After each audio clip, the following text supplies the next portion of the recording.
Uma pessoa está perguntando como reconhecer o nosso papel no plano evolutivo. Todos nós somos partes do plano e o nosso papel está aí na nossa frente. Nós precisamos reconhecê-lo. Todos têm um papel, mas normalmente não reconhecemos isto porque entra em jogo a ambição por outros papéis, ou os apegos às ideias cristalizadas que nós trazemos na mente. Então, entre a ambição de fazer algo à sua maneira e os apegos às ideias próprias, nós podemos não reconhecer o nosso lugar no plano. Então, aqueles que acham que não têm um lugar no plano devem observar, pedir luz, porque às vezes o que teriam que fazer está ali na frente deles. Eu tenho uma bisneta de 3 anos. É uma criança saudável, inteligente e muito carismática. Uma criança de 3 anos ser carismática, isto já é uma coisa que deve estar entrando na imaginação da pessoa, no desejo da pessoa que a bisneta seja carismática. Mas eu não estou criticando, nós estamos estudando, porque cada um de nós deve ter a ver com estas coisas. Então, se eu tenho uma bisneta de 3 anos e já acho carismática, esta menina vai ficar pressionada pela forma, pensamento que eu criei de que ela tem que ser carismática. E assim a gente faz com os filhos, assim a gente faz com os amigos, assim a gente faz com todos. A gente fica imaginando como eles deveriam ser, ficamos projetando neles aquilo que nós gostaríamos de ser, e eles ficam pressionados por estas coisas. Realmente muito pressionados. E depois, sem uma explicação externa, de uma forma aparentemente incompreensível, eles nos abandonam, porque não suportam aquela pressão. Recebem de nós uma pressão, não sabem nem de onde vem nem o que é, mas instintivamente se afastam de nós, por causa das coisas que nós ficamos imaginando e criando em torno deles. Aí ela diz, é uma criança saudável, inteligente e muito carismática.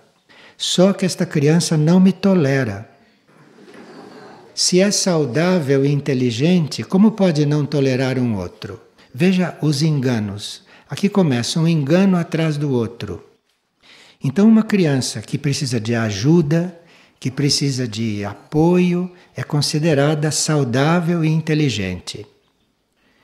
Se eu chego perto dela, ela me pede que saia. Se pego nos seus brinquedos, me pede para deixar. Não gosta que eu prepare o seu alimento ou que eu participe da sua vida. Esta situação me incomoda muito. Pois é, nós temos que ver se estamos incomodando o outro. Não que essa situação nos incomoda. Isso é falta de amor. Então, se a pessoa não nos quer perto dela, é se afastar de imediato. Não ficar incomodado, porque quem está incomodado é o outro com a nossa presença.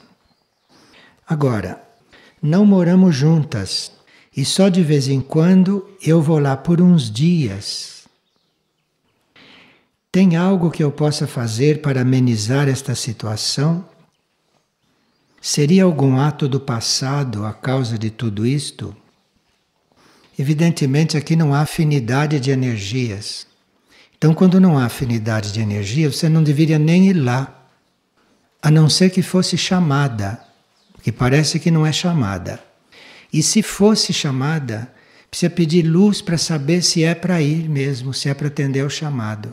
Porque com esta falta de afinidade de energias, o melhor realmente é ficar distante, para não piorar esta situação. Porque estas coisas passam de uma vida para outra. Se a gente a uma certa altura não se desapega destas coisas e não solta estas situações. Agora, seria algum ato passado a causa desse mal-estar? Pode ser que seja. Pode ser que seja. E se for um ato passado, é preciso ter fé que a vida vai apresentar uma oportunidade de você desfazer este ato e de fazer um outro ato que equilibre isto. Mas pode ser uma simples falta de afinidade de energia. Então, quando é assim, a gente se afasta e esquece. Essa falta de afinidade de energias, às vezes não é conosco. Às vezes é com aquilo que nós representamos, com aquilo que nós simbolizamos. Então, eu posso produzir uma reação em uma pessoa, mas pode ser que não seja eu. Pode ser que seja aquilo que eu represento e que a pessoa tenha algum problema com aquilo. Então nós não temos que criar mais problemas com estas coisas. Então isto está assim, nós nos afastamos e deixamos isto entregue para ver com o tempo como é que as coisas se reorganizam. Agora aqui também tem outro ponto, não? Porque se nós já estamos liberados de coisas compulsórias com os filhos, quando eles já são maiores e se assumem, e se nós não temos nada a ver com os nossos netos, porque os nossos netos são problemas dos nossos filhos, o que é que nós temos a ver com bisneto?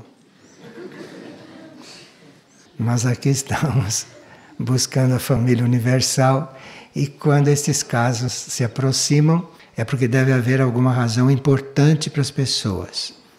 Mas isto é uma coisa que corresponde à consciência da pessoa, corresponde ao nível de consciência da humanidade.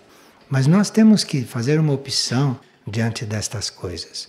Porque ou estamos diante da totalidade da vida, ou estamos diante da família universal, da família cósmica, ou estamos diante de leis superiores, ou estamos nos debatendo com estas coisas do mundo, com essas aparências aqui da Terra.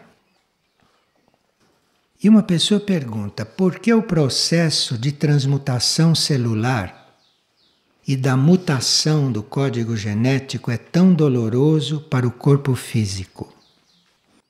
Não, a mudança do código genético é imperceptível, o corpo físico nem percebe. Se está havendo algum processo doloroso, não é a mudança do código genético. Aqui a pessoa está enganada. A mudança do código genético é feito no fundo da consciência e no fundo da consciência não há sistema nervoso, então não pode ser doloroso.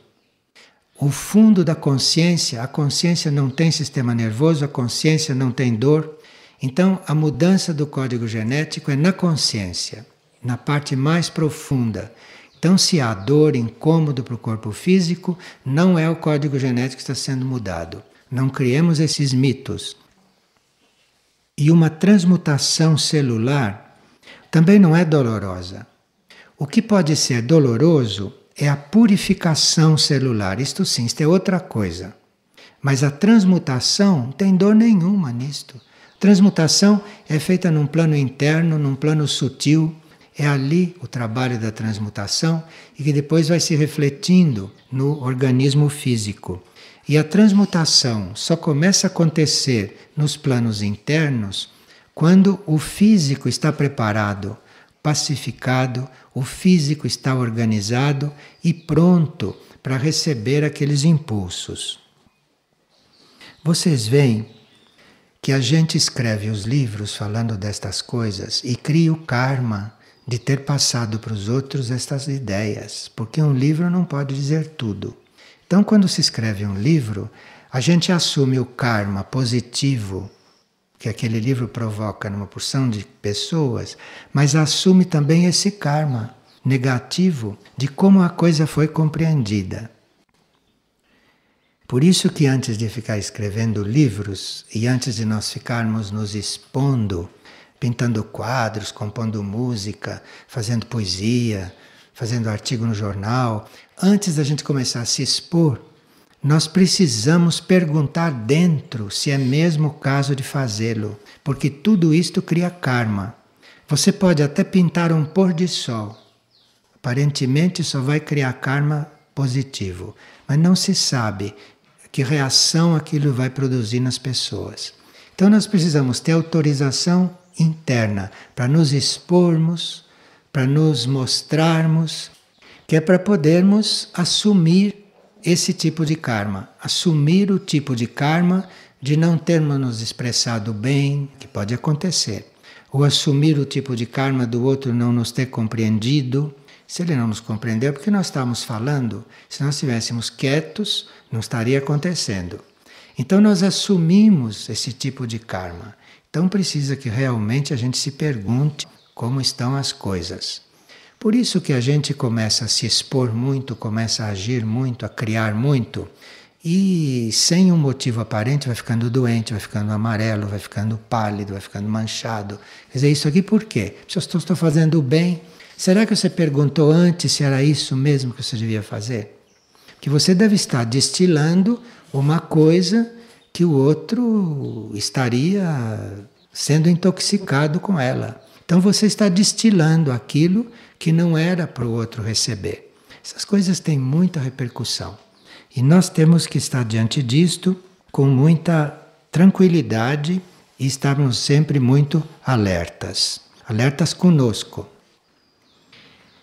E esta mesma pessoa pergunta, por que depois de uma baixa de energia cósmica transmutadora, doem todos os músculos do nosso corpo? Não. A transmutação não dói. A nossa transformação é um processo de mudanças. E a nossa transformação pode se passar em vários níveis, ao mesmo tempo ou em um nível de cada vez. Mas a nossa transformação pode incluir um processo de sofrimento, porque muitas vezes algumas partes nossas resistentes podem não querer a transformação, podem resistir, e aí pode estar vinculado ao sofrimento, à transformação de um modo geral. Quando nós somos levados a nos transformar por alguma necessidade, se nós não somos desapegados das nossas formas de fazer as coisas, em geral nós sofremos com aquela transformação. Mas isto não precisa ser assim, porque se nós aceitamos de bom grado uma transformação, a nossa resistência já é muito menor e isto fica limitado a algumas células dos nossos corpos, mas não chega a ser doloroso. Agora, a transformação, então, pode sim trazer sofrimento. E a transformação nossa tem 3 etapas. Não se resolve assim com uma dor. Não é porque a gente está com dor nos músculos que está sendo transformado. Não. Aquela dor nos músculos pode ser ou uma reação sua à transformação, então precisa parar de reagir para não ter mais dor, ou então pode ser uma parte do seu processo de purificação. Porque ninguém pode ser realmente transformado se não é purificado. Então, a nossa transformação, em geral, começa com a purificação. Depois, passa para um outro processo, que é um processo de sublimação. E depois é que vem a transmutação. E a transmutação é um processo sutilíssimo interno, que reflete no corpo, mas que é todo feito na nossa consciência principalmente. Mas a purificação, que é o princípio da transformação, essa sim pode em certos casos ser dolorosa. Porque nessa purificação os corpos devem liberar ou devem ficar liberados de elementos espúrios, de elementos indesejáveis, inclusive celulares, acumulados durante várias encarnações e que não são adequados para o nosso progresso atual. Então a purificação pode sim ser dolorosa. E não há transformação nenhuma sem isto.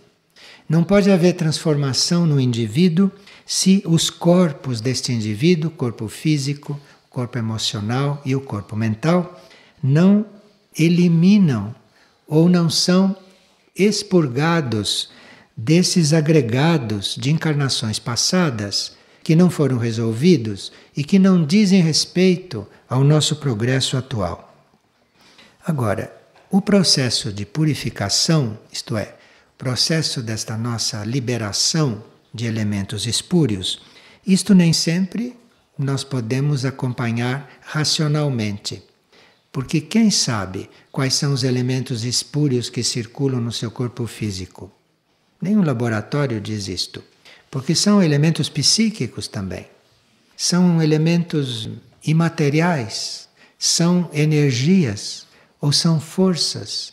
Então, como é que nós vamos lidar com isso se nós não sabemos como mexer com estas coisas? Nós, quando sentimos que estamos em purificação, isto é, se está havendo em nós alguma liberação dolorosa, nós teríamos que agir de forma altruísta na vida. É assim que se alivia a purificação. Não precisa remédio, não precisa exercício, em certos casos, né? Porque tem certos casos que você não pode aliviar com remédio. Então é o altruísmo, é a vida altruísta, são os atos desinteressados que aliviam essa dor da purificação. E, além da nossa disposição a sermos altruístas, a agirmos desinteressadamente, nós teríamos que, para acelerar esta purificação, para ir resolvendo esta purificação mais rapidamente, assumirmos tarefas evolutivas. Então, se nós assumimos tarefas evolutivas e se nós agimos desinteressadamente, a purificação vai se tornando mais tranquila, cada vez menos dolorosa. Se esta purificação chega já a um certo grau, se certos elementos espúrios do nosso caráter, do nosso temperamento, das nossas células, da nossa vida, enfim, se certos elementos espúrios são afastados num certo grau, então aí é que começa o trabalho da sublimação. Antes não pode ser. Então, se vocês estão, por exemplo, presos a alguma paixão, aquilo não pode ser sublimado assim de repente. Porque a sublimação já é um processo mais adiantado. E é preciso que na sua paixão você já tenha se purificado. Que aquela paixão já tenha sido purificada. Que já tenha sido transformada.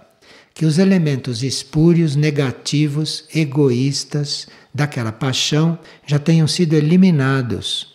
Para depois então começar um processo de sublimação ali. E essa sublimação é uma sutilização gradual das substâncias dos corpos.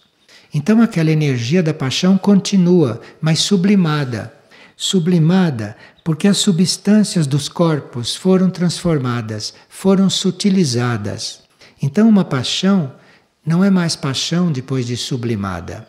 Depois de sublimada, esta paixão é um amor. E esse amor sublimado, porque o caminho da sublimação é muito amplo, e esse amor sublimado já vai produzir o amor universal, nos colocando em contato com o amor único, com o amor pela essência dos seres e assim por diante. Isto tudo é efeito de sublimação. Então você pode sublimar um sentimento que você tenha e aquele sentimento vai sendo sutilizado, aquele sentimento vai sendo transformado até que se torna numa coisa criativa, positiva e até bela, pela sublimação. A sublimação também é inconsciente. Você pode se transformar, você pode se purificar em certos setores, mas se sublimar, você conscientemente não pode. Conscientemente você tem que se desapegar, você tem que ser altruísta, você tem que ser evolutivo. E aí começa então um trabalho, através do seu desapego por tudo, começa um trabalho de sublimação, que é um trabalho que você não controla, que você não conduz, mas que você sente que está acontecendo, porque os seus sentimentos, as suas ideias, as suas relações com a vida estão se transformando, estão se sutilizando. E é nesse ambiente, no ser, é que começa a transmutação.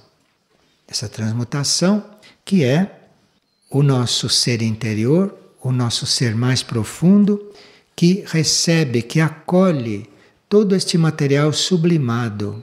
E esse material sublimado é que ele vai transmutar. É esse material sublimado que o nosso ser interior, o nosso ser mais profundo, vai transmutar, isto é, vai transformar numa outra coisa. Vai fazer daquilo uma coisa completamente diferente, internamente. Agora, essa transmutação, ela pode também refletir no físico. E um físico transmutado é um físico muito menos modificado do que uma alma transmutada. Porque a alma é mais sutil. E sendo a transmutação muito sutil, essencialmente sutil, o nosso ser interno é transmutado muito mais diretamente, totalmente. À medida que o ser vai se exteriorizando, isto é, mental, emocional, etérico, físico, a transmutação pode não ser tão visível, porque pode não operar tanto nesses níveis. Mas o importante é que, essencialmente, o ser tenha sido completamente transmutado. Isto é que é importante, porque o que é imortal no ser é a sua essência, não é a parte de fora. Então a parte de fora tem uma capacidade de transformação relativa, mas muito menor do que nós internamente. Pois não. A purificação acontece somente pela dor? Não. A purificação acontece pela dor quando encontra alguma resistência nos corpos ou na consciência da pessoa, ou na mente da pessoa. Mas a purificação pode ser muito tranquila, muito harmoniosa, dependendo das condições do indivíduo. Agora, a devoção, como nós estamos vendo numa partilha passada, anterior, a devoção é um dos maiores impulsos, se não o maior impulso que nós temos ou que nós teríamos para nós chegarmos a uma consciência superior e para irmos transcendendo todas estas etapas iniciais. Agora, na devoção, nós não teríamos que ser só amorosos, simpáticos, serviçais. Não, isto não é bem devoção. A devoção é nós sermos tudo isto, mas termos realmente um ímpeto. Temos realmente uma decisão que toma todo o nosso ser para nós nos transformarmos. Então, através da devoção, desta devoção inteira, dessa devoção perfeita à realidade interna, diante desta devoção ao progresso, desta devoção à evolução. Então, esses processos de transformação, de sublimação, de transmutação, isto acontece quase imperceptivelmente para o indivíduo. Ele se ocupa da sua devoção ao processo, ao progresso, da sua devoção à evolução, superior. Este é que é o ponto. E aqui tem o seguinte. É a primeira vez que venho à Figueira. Há 2 dias estou aqui e normalmente eu vivo em paz e harmonia. Só que ontem à tarde eu me surpreendi com muita angústia e muita tristeza. Decepcionei-me muito porque eu esperava chegar aqui e gozar de uma imensa paz. Por que tudo isto? Por que tanta oscilação? Se você se decepcionou, é porque você criou expectativas. E quando a gente cria expectativas, a gente está sujeito a ficar decepcionado. Então, é a gente não criar nenhuma expectativa e observar as coisas como são, as coisas como estão decorrendo. Então, se as coisas começam a decorrer de um determinado modo, eu observo como é que as coisas estão decorrendo e procuro ver se eu tenho que colaborar ali ou se meu papel é observar. Então aqui não tem decepção alguma. Porque uma pessoa pode vir aqui para receber alguma lição. Uma pessoa pode vir aqui para perceber certas coisas que ela não percebia. Agora, uma pessoa pode vir aqui também para aprender a entrar em contato com coisas, energias com as quais ela não tinha ainda entrado em contato. Então, se nós vamos entrar em contato com certas energias que nós nunca antes experimentamos, é bom que a gente não crie expectativa nenhuma, que a gente não espere nada daquilo, que a gente fique neutro, impessoal, que é para nós entrarmos em contato com aquelas energias novas para nós e não passarmos por esta dor da decepção. Porque aí, se nós não esperávamos nada, se nós estamos limpos, como uma folha em branco, onde a vida vai escrever o que ela quiser, porque não tem nada escrito, sim que nós temos que chegar num lugar como este. Com uma folha em branco, antes de entrar aqui, ver mesmo o próprio ser e ver, será que aqui está tudo em branco? Ou será que eu escrevi alguma coisa? É bom apagar tudo e entrar com a folha em branco para ver o que vai ser escrito. O que vai ser escrito é completamente inesperado, é completamente inusitado e completamente desconhecido. Então veja quantas pessoas perdem a viagem quando vêm aqui. Perdem a viagem porque passam o tempo todo reagindo, passam o tempo todo confirmando as suas coisas, passam o tempo todo negando. Quer dizer, perdem o melhor, que seria chegar aqui realmente e ter gravada no ser uma impressão nova, uma energia nova que nunca tinham antes conhecido. Mas para isso precisa que realmente a gente deixe as bagagens lá fora, essas bagagens que a gente carrega internamente, na mente, no emocional e até no etérico. O etérico, com todas essas vibrações que a gente traz, e que a gente deixa tudo lá fora, que é para aqui estarmos liberados, para que algo realmente se manifeste para nós, que algo realmente grave em nós. E nós temos que nos lembrar também aqui que cada um de nós que chega aqui, ou cada um de nós que se coliga com isto aqui em algum nível, está compondo isto aqui, está formando isto aqui. Então isto tem a sua alma, tem a sua essência num plano muito interno, que é intocável. Mas nos planos externos, isto aqui é um aglomerado de coisas que nós também colocamos aqui dentro, com a nossa presença. Então, se nós aqui dentro nos sentimos bem, procuremos estar cada vez mais limpos de nós mesmos, de impressões, de julgamento, de tudo, para nos sentirmos melhor e colocarmos aqui o melhor de nós, aquilo que vem de dentro. E ela se decepcionou porque pensava que ia gozar de imensa paz e se enganou, porque a paz mesmo, esta paz imensa, não é externa.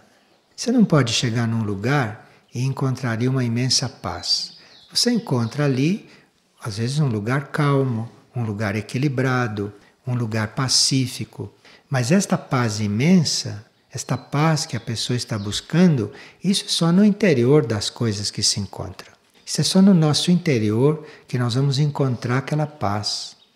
Porque, além do nosso interior, na nossa parte externa, nós estamos em corpos. Esses corpos são formados de células. E essas células estão todas em processo. Algumas estão até em processo de luta contra as outras. Isso é um problema celular. Então, paz dentro dos corpos é relativa. Então, paz externa é uma coisa relativa. Agora, se você está procurando esta imensa paz, você deve buscar o seu interior. Aí no seu interior, lá no seu profundo ser, ali você vai encontrar a figueira interna, a vida interna. Ali você vai começar a encontrar a parte interna das coisas e das pessoas. Ali sim a paz. Então, isto é uma chave para a gente estar aqui muito bem. E esta parte externa, na qual pode não haver a paz que nós procuramos, nesta parte externa está havendo muitos trabalhos com as forças, com as energias. Os devas estão trabalhando na parte etérica externa também. Então esse trabalho dévico, isto tudo traz uma manifestação de forças, traz uma oscilação. Não os devas, o trabalho que está sendo realizado, a série de resistências e também aquilo que as pessoas emanam, aquilo que as pessoas transpiram, aquilo que as pessoas irradiam. Então, esta paz externa está sempre sendo trabalhada, está sempre sendo construída ou aperfeiçoada, mas completa mesmo, dificilmente ela será, porque há muitas forças em jogo. E cada ser que entra nisto, seja um ser desencarnado que possa estar presente, sejam seres encarnados, sejam certos devas, sejam certos elementais, qualquer ser que entre nisso está levando aí para dentro um motivo de trabalho, está trazendo aí para o conjunto um motivo de transformação, um motivo de purificação, de sublimação ou de transmutação. Então, nós teríamos que estar num lugar de trabalho como este, bem desapegados das nossas expectativas. Porque nós nunca sabemos qual vai ser o nosso papel nesse trabalho. Nós só vamos saber qual é o nosso papel, se chegarmos a saber, é quando ele começar. É quando começar este trabalho, se você o reconhecer. Porque pode ser que a gente esteja fazendo alguns trabalhos que a gente não reconheça. Algum de vocês tem consciência neste momento de estar transmutando as forças de quem está sentado do lado? Não, ninguém tem essa consciência.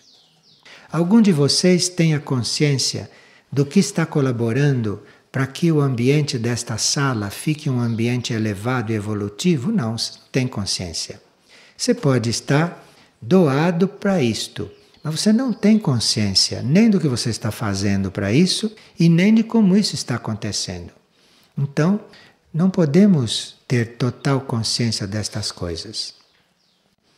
E como nós não temos também total consciência daquilo que estamos produzindo, nós temos que ter atenção com aquilo que estamos pensando, temos que estar atentos às nossas reações, para ver se conseguimos transformar isto, purificar isto, antes disto começar a agir a nossa revelia. Então aqui é um lugar laboratório, onde todas estas coisas acontecem continuamente. É um laboratório. Então alguém pode chegar aqui e pode sair daqui muito bem.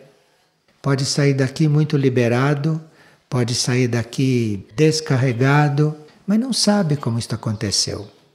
Foi o laboratório que fez isto. Ela entrou num laboratório. E há pessoas que passam por esta metamorfose rapidamente, em poucas horas. Outros optam por um trabalho desse tipo mais prolongado, mais profundo, mais intenso. Então aí precisa mais tempo para este trabalho acontecer. Ou a pessoa ficar aqui por mais tempo, por um período maior, ou a pessoa fazer ritmos aqui frequentes, para que o trabalho tenha uma continuidade. Agora, para fazer ritmos frequentes aqui, ou para passar um maior período aqui, ou para ficar mais estável aqui, precisa que a pessoa se pergunte o que ela está buscando, o que ela está querendo. Porque se ela está buscando aqui um lugar de paz, ela vai encontrar aqui um laboratório no ser dela, um laboratório que vai transformá-la.